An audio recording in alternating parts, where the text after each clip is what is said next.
Hi everyone, Happy New Year. For our first video back this year, I wanted to cover a topic that's been on my list for a while, thanks to many of your questions and suggestions, and that is moving with a fearful dog, like moving to a new house or apartment. So let's jump in. 3 tips to moving with a fearful dog. Now I should say that, your situation has a lot of detail associated with it, as does your own personal dog. And so if you can, working with your own trainer around this time when you're going to be preparing to move would be a good idea.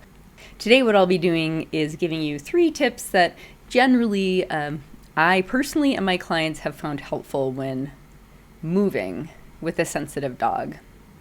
So who is this for? It's for you if you plan to move sometime in the foreseeable future with your fearful dog and you want to make this move as pleasant as possible for all of you. Tip number 1, talk to your vet or a veterinary behaviorist about whether anti-anxiety medication might be helpful during this time. A lot of you have dogs who are already on medication, but you can still ask about whether there's anything sort of for temporary use that you could use at least around the time of the move. This is something that we did when we moved Pancake up here to our current home, and it was really helpful for us. Here's Mr. Pancake in his crate. His veterinarian prescribed short-acting anti-anxiety medication that was a bit sedating. I gave it to him well before I had to actually put him in the car to drive him to the new house, and then he snoozed the whole way. And then additionally, she had me give it to him for several days after the move to kind of help him settle in. And it was really a huge benefit to him. Tip number 2 for moving with a fearful dog, try to set up your dog's safe space in the new house as soon as possible, ideally before you actually bring your fearful dog to that new house, and fill it with, their favorite familiar stuff. Here's a photo of Pancake's initial or original safe space here at our current home before I brought him up here. So I had picked up the chairs.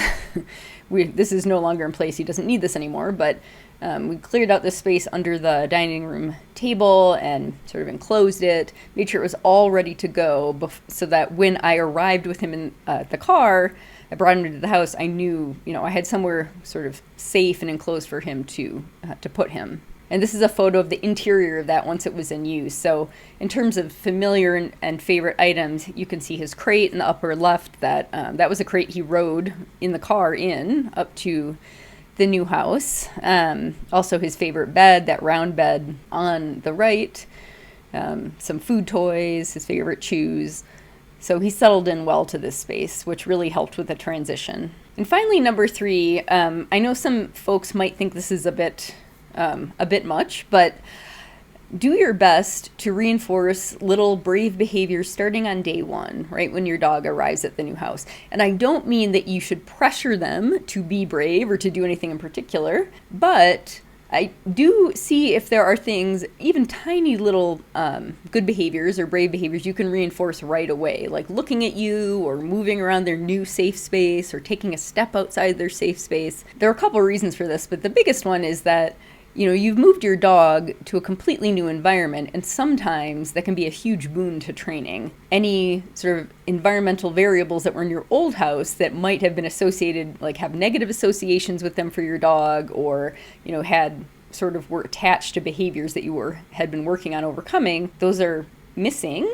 You got, in a way, kind of a clean slate environmentally when you come to the new house. And so sometimes you can make better progress in the new environment. And this is certainly how it went with us with Pancake when we moved him to our house up here in the mountains, and I've seen this with some clients as well. So for example, I have a little video of Pancake in the first, I think, several days he was at this house. So you can see his safe space is behind him, and the fencing was an X-pen, and it could be opened either in the front, sort of to the kitchen and living room area, and there was also a way for me to open it up so that he could come into this family room. And him walking into a room where I was at this time was new, really. It was quite unusual for him. And I know if you've been following us for a while and you've seen his more recent posts, this might seem like not much, but at the time, this was a big deal. And so I had been sitting in this room and I just had the gate open in case he opted to come in, and he did. And so I made sure to be tossing treats to him to reinforce this little exploration. I wasn't trying to get him to approach me. I was trying, not always successfully, to toss treats like to him or behind him, but just coming out of his safe space was something I wanted to reinforce.